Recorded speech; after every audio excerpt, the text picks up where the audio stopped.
Lions club of ചേറ്റുകുഴിയുടെ പുതിയ പ്രവർത്തന വർഷത്തെ ഭാരവാഹികളുടെ സ്ഥാനാരോഹണവും കുടുംബസംഗമവും നടന്നു. വിവിധ സേവന പദ്ധതികളുടെ ഉദ്ഘാടനവും ഇതോടനുബന്ധിച്ച് നടന്നു. വിവിധ സാമൂഹിക സേവന പ്രവർത്തനങ്ങളും ജീവകാരുണ്യ പ്രവർത്തനങ്ങളും നടത്തിക്കൊണ്ട് സാമൂഹ്യ സംഘടനകളുടെ മുൻനിരയിലുള്ള ചേറ്റുകുഴി ലയൺസ് ക്ലബ്ബിന്റെ 2026-27 വർഷത്തെ ഭാരവാഹികളുടെ സ്ഥാനാരോഹണവും പുതിയ 3 അംഗങ്ങളുടെ ഇൻഡക്ഷനും സംയുക്തമായാണ് ചേറ്റുകുഴി വൈറ്റ് ഹൌസ് കൺവെൻഷൻ സെന്ററിൽ നടന്നത്.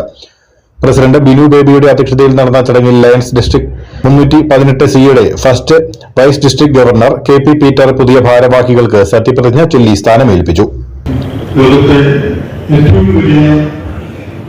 ഭൗതികശാസ്ത്രത്തിൽ കണ്ടുപിടുത്തങ്ങൾ നടത്തിയ വിജ്ഞാനിയായി അധ്യക്ഷനായി അങ്ങനെ പോലെയുള്ള ഒരു വ്യക്തി തീർച്ചയായിട്ടും ജീവിതത്തിലെ പ്രതിസന്ധികൾ ആകസ്മികമായ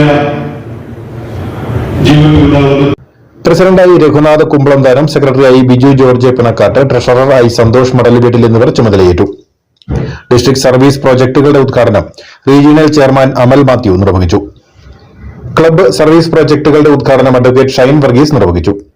ഡിസ്ട്രിക്ട് ഭാരവാഹികളായ MM Joseph Puthumana, advocate Basel Mathew, Jinu George, zone chairman advocate George Vedampathottam, regional coordinator Jose Pillanthanal എന്നിവർ ആശംസകൾ അർപ്പിച്ച് സംസാരിച്ചു. News bureau, Anakkara.